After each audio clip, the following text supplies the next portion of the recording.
All right, we are here live on location, a wake-up call with Dan Tortora. We're here with the Coaches Show, Coach Q, Quentin Hillsman of Syracuse women's basketball. Here on my right, you'll see him on the left of the screen. And we have a special guest, Adeniyi Amadou, is here with us as well from this Syracuse women's basketball coaching staff. And Adeniyi, a big part of the overseas connection and bringing in some tremendous players. And so, Coach, you found it important to reach out to that today, to have that be a key ingredient to what we're talking about here. We're live on Facebook Live, facebook.com/livenowdt. And of course, we're here on this very warm, sunny, peaceful night in central upstate New York. So first and foremost, gentlemen, how are we doing today? Hey, look good. How are you, Dan? Doing very well. How you doing, Adeniyi? Doing great. Can't complain. Everything's great. So first and foremost, you guys just got back from the road, and you had a tough moment here coming off of it, but you guys have had a lot of success. 4-1 start in the ACC. 9-1 in the last 10 games, 15-3 overall. Coach Q, just what you could say about what the team has done to start off ACC play and in these last 10 games. Obviously, going into the season, you know, your goal is to win a championship. And so far in the season, we've put ourselves in a position to where we can host the NCAA tournament here. They currently have us as like a 3 seed and being able to host the first 2 rounds of the tournament. And that's the goal, because we understand that to win a national championship, you have to be able to get those first 2 rounds at home, and it really helps a lot. And you went to the championship game, that was the key. We started off playing our first two rounds at home, and that was great. So, yeah, you know, obviously coming off the G-Tech game is one that we dropped on the road. But winning on the road is tough in this conference, no matter who you're playing against. And we just ran into one of those days where we didn't shoot the ball well. We had a week prior to, you know, and of course it doesn't matter because nobody's gonna feel sorry for you. But we had a rough week with some sickness, a few little injuries, you know, players getting nicked up. But our kids played hard, and that's what we wanted to go into that game and play with a lot of effort. I thought that we played with you go back and watch the tape and you try to figure out, you know, what really happened, and it wasn't our effort. We didn't make shots, and those days happen. So hopefully we can continue to play with the effort that we have and just not have those dry games too where we can't score. And, you know, it was the first half, you know, some things were working in your favor. Third quarter, things were working in your favor, double-digit lead. And like you said, you have off shooting, you have trouble toward the end of the game. But what did you learn from that game against Georgia Tech? What were the takeaways from it? That, I mean, you know, you have a rough shooting night, but this is a team that has figured out a way to be very successful this season. It's your first loss to an unranked team. So what were the biggest, you know, takeaways for you? Well, and our team always give you hope because you always think you're going to come back and win the game, because that's what they've done in the past. But we've, you know, had some deficits, but we bounced back and made some plays and won the game. And we just didn't turn the corner. But I thought one of the big deals in that game that was a deal breaker for me, and the reason why we lost that game in retrospect also, is that we missed a lot of shots. So there were a lot of rebounds that we could have gotten offensively to really got some more opportunities. And that's one thing that we got to clean up. You know, we have to keep our players going to the offensive glass. That's one thing that we've always been good at in previous years.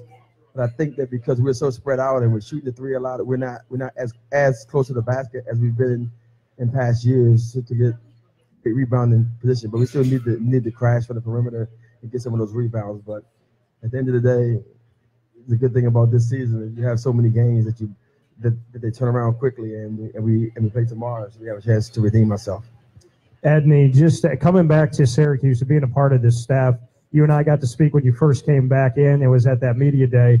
It's been, you know, recent history here since you come back to Syracuse and been around this program. What does it mean to you to be a part of Syracuse women's basketball, and what can you say, you know, hindsight 2020, why you're happy that you're back?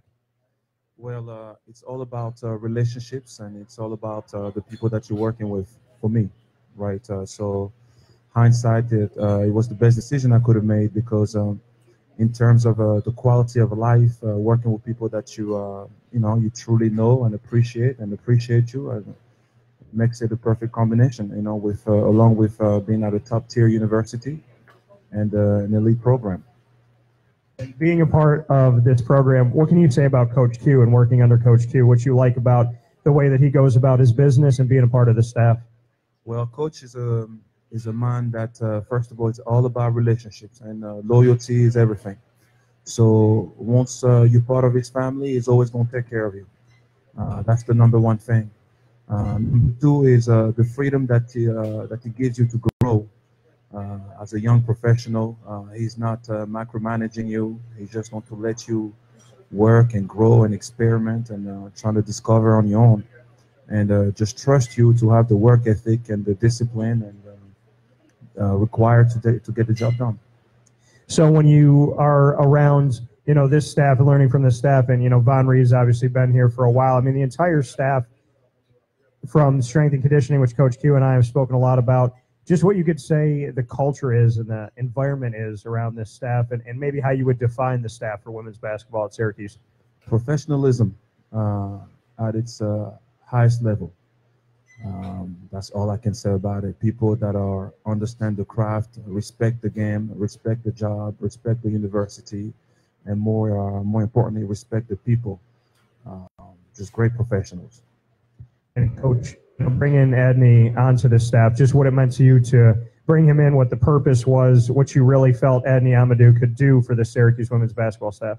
Well, I think first and foremost, piggybacking of what Adeniyi said is, as a graduate assistant, and so this is it's what, like 10 years ago now, right? I mean, it was like 10 years ago, and like Adeniyi said, relationships is everything. So obviously I've known Adeniyi for a long time. We've always been in touch with, whether he was at Dayton or at Kentucky. We would always be in touch periodically, same on the road recruiting and things like that. And we still kind of kept our playful ways, when we see each other on the road. So it was never really, I never felt a lull in our relationship and in our friendship. And we had the opportunity to bring Adeniyi back in, and some of the visions that he had for recruiting was exactly what we needed to get our program to get it back to the level where we had it during our Final Four run, and just what he's meant to our program as far as a recruiting standpoint is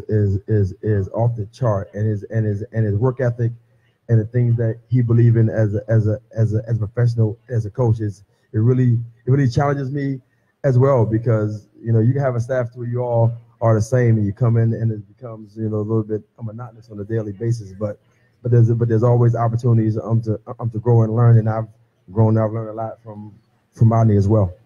And when we look at, and first, and I want to get to this really quick here, we're on Facebook Live as well as being here at the PressRoom Pub. Facebook Live, facebook.com/live-now-DT.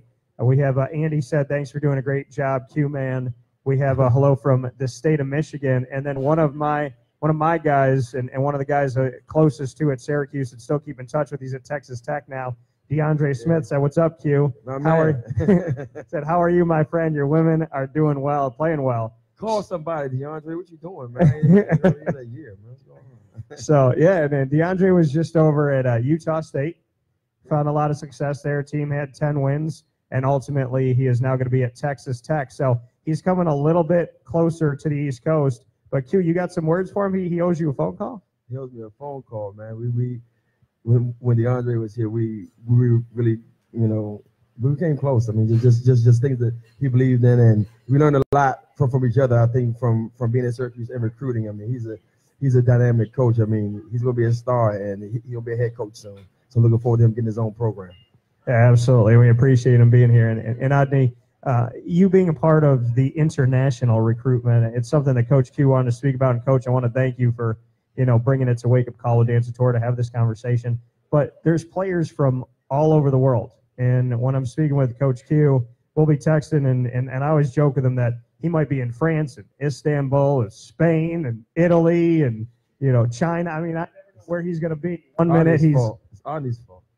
But he's in Georgia 1 minute, then it's Massachusetts, and then all of a sudden, he's somewhere else. So, Adeniyi, what can you say about discovering this talent in France, in the Czech Republic, in Australia? I mean, all over the world, you're finding these players that are not only capable of playing college basketball at the highest level, but they're capable of leading at the highest level as well.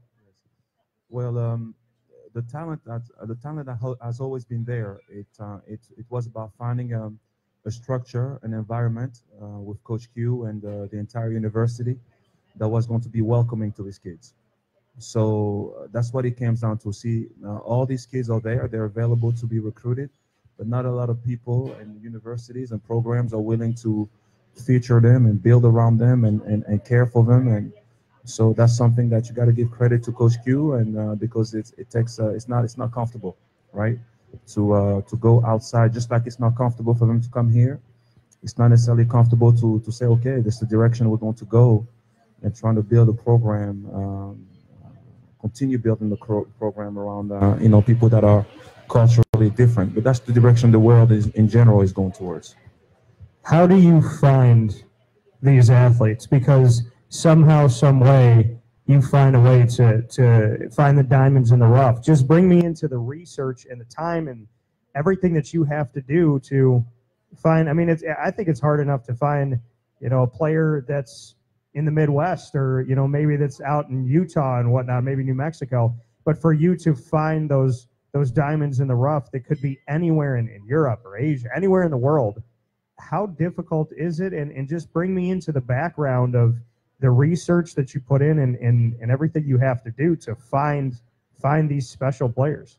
Well, it's all start with our culture, and Coach Q and the staff, we sat down, we kind of determined what it is that we're looking for in those student athletes, what kind of people we wanted to bring around, and what we decided they were going to be obviously talented basketball players, but more essentially high character, high basketball character, high core values.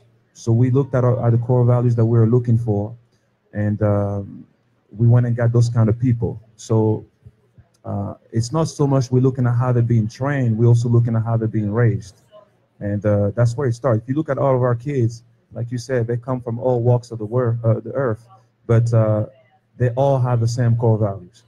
They're all respectful kids that are going to be hardworking, and they're just very grateful and appreciative, and they all share those qualities.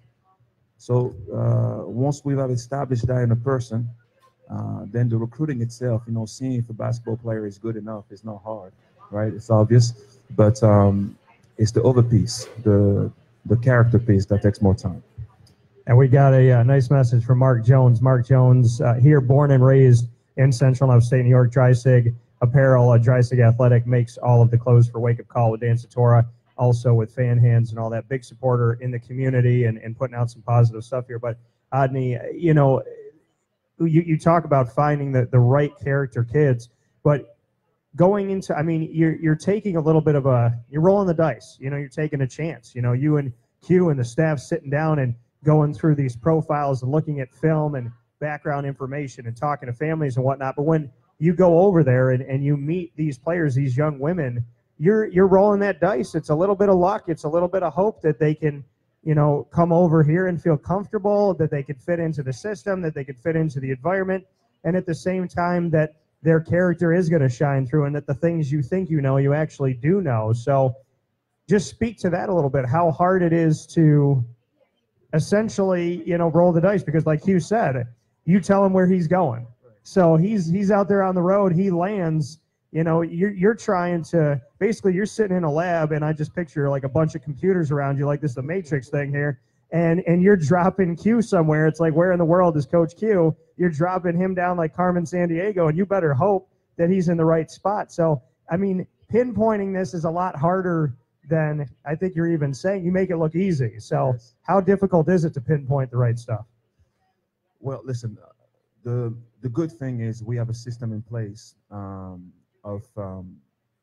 a track record, right? So when we see a kid, yes, you're right. It is a bit of a gamble on the basketball part, but where we don't take a gamble is on the human character, and so we believe that if a kid has the right basketball character, discipline, accountability, dependability, all these things, they can come into our system, right? The way we do things here, they can come here and grow. And worst case scenario, they'll be just good student athletes, and best case scenario, they can be Kayla Alexander or Tiana Mangakea, somebody like that. And when we look at, Australia to Paris, France to the Czech Republic, and I have to ask this question. I want to go back to you, Q for this. Adeniyi Amadou, not easy. I mean, when you see it on paper, it's not as easy to read it and say it the same way, right? So you get that world, but Coach, you got to have nicknames for these players. I would imagine it's very difficult for you to pronounce their names as well, like Tiana, not the easiest last name. Well, you know what happens is most of the kids, it's been crazy. They all have nicknames, like MP, right? So Kadi was Kadiatu. Yeah. Well, if we go down the line here, so what do you call Tiana? Tiana. Just Tiana. That was easy, man. That was just T. That was easy. So then MP. MP. Okay. All right, let's keep on going. Who we got? Veronica. Yeah. That's easy. Yeah. Man, this is getting easy, man. You're making this real easy. And we have Maya, Isis, Brandy. Kadi. Yep. Mimi. Yep. Mimi. Digna. And Diggy. Okay. Diggy. Right. So Diggy, get the lights. You know, we have in our film room you can like pick the wrong seat. Yeah. As a freshman. So they come and say, "Oh, I think the first seat by the door." That means that for 4 years you got to turn the lights off all the time to watch film. Because they want to be the first people out. Well, guess what? They got a lot of work to do to be the first one out. So Diggy definitely picked the wrong seat as a freshman. Did you so you never have to say their actual names, is what you're telling me? Very, very, very rarely. And if I do, I say their nicknames. That's it. So does he know how to say the name? Yeah, are you confident that he can say them? I can say the names, and I can say the names, but more importantly, he can say the names. Right. so if we ever get into a pinch, just go to you. You're the pronunciation guy. The reliever, right? Right. We have a funny story. We had Digna. It happened twice. It happened with Miranda Drummond. We call her Mimi. Yeah. And with Digna, we call her Diggy.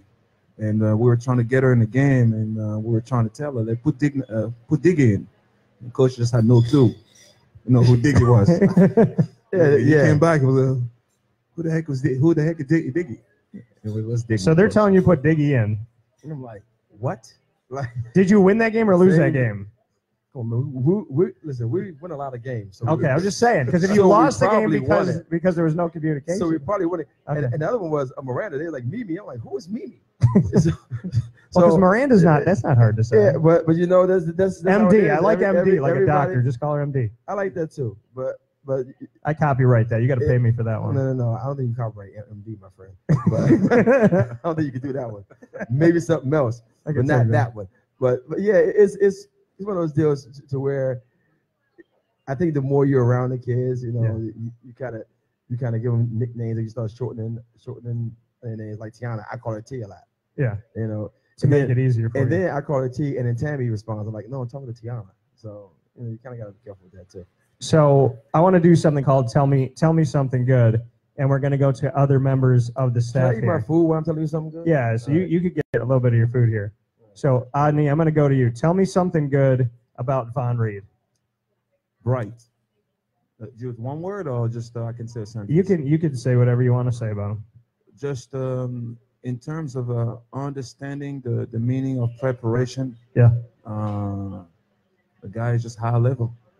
Just understand, for us as young coaches to be around, for Cedric and Marcus and I to be around somebody like Coach Reed, understanding that preparation, the value of preparation in this game, like in life in general. Yeah. Yeah. Coach Q, tell me something good as you chew here on Tammy Reese. Tell me something good. Very intense. She is an intense individual at all times. She's always. When she came in your office to ask you that question when you and I were sitting there, she looked like she had just gotten done working out. She's like, Coach, what's going on? Face is all like she's ready. Does she ever not have energy is a question I guess I ask. When she doesn't have energy, she's going to work. I'm serious. No, seriously, right? or either she's on the plane on the bus sleep, but she's always upbeat. Yeah. Has a lot of energy, and probably.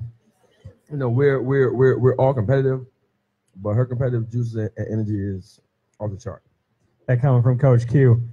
I asked Coach about Cedric last time, so Adeniyi, I'm going to ask you about Cedric Salas. What would you say about the director of Program Management Development. Be nice, How, buddy. Be nice. how would you describe Cedric? He was here last time, so I'm sure that he'll find his way back here. So you're gonna have to be nice. The best, the best. Okay. He and I go a long time, and it's funny. We were both GAs, Okay.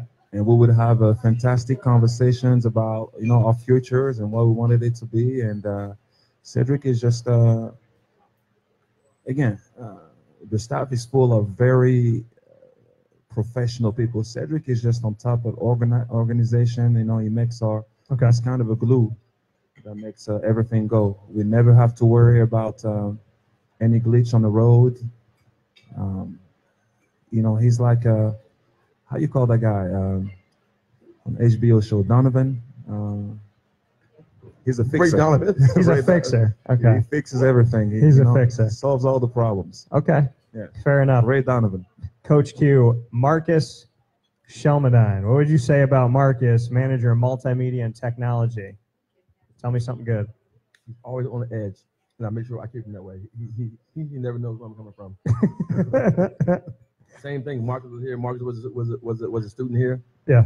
Was in our video department, and Ryan Nichols, who was our former video coordinator, did a very good job of training Marcus. And we always tease Marcus. I always hope there's some kind of glitch so I can tease him. But Marcus has been fantastic. Went away to Boston College, got some great experience. Chicago Sky and WNBA video coordinator. So he is really, really sharp, very knowledgeable, a very, very hard worker, and pretty much, he's just there for you whenever you need him. He's been a great addition to us. Fair enough. Okay, so now, before we take a step aside, because we will take a break, we'll split the show in half and come back because Q is eating on the air, this is a great plug for the PressRoom Pub. You got to show the food. So you can see it, but you can't see it. There you go. You like it.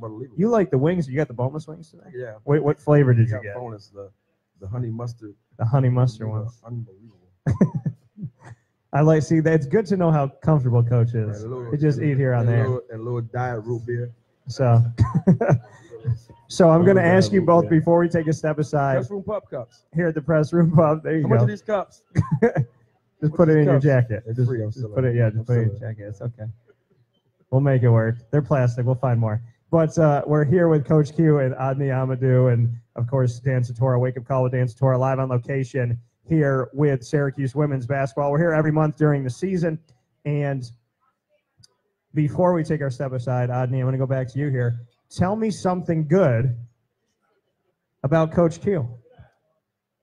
All right. So I'm going to tell you a bit of what I like with Coach. What I took from him is okay.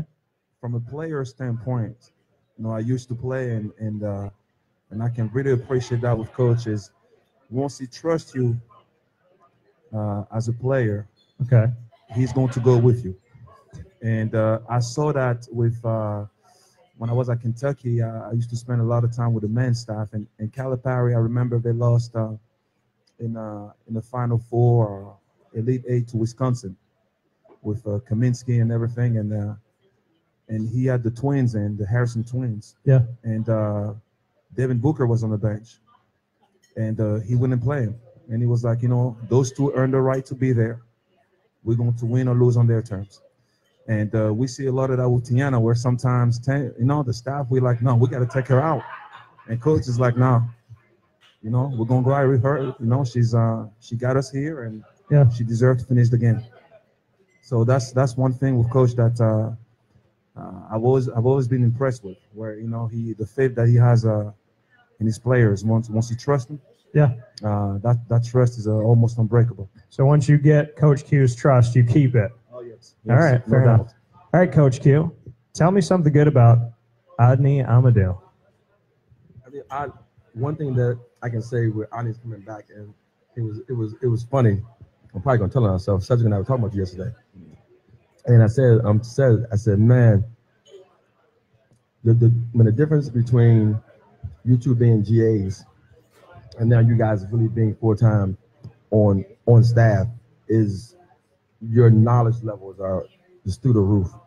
I mean, just a change in what they've learned and gained over from being GAs now to being professionals in this business is tremendous. Because I can tell you, I mean, there are times in the games where I really trust Adeniyi so much where he's calling the offense. He's telling me what to run and I'm running it.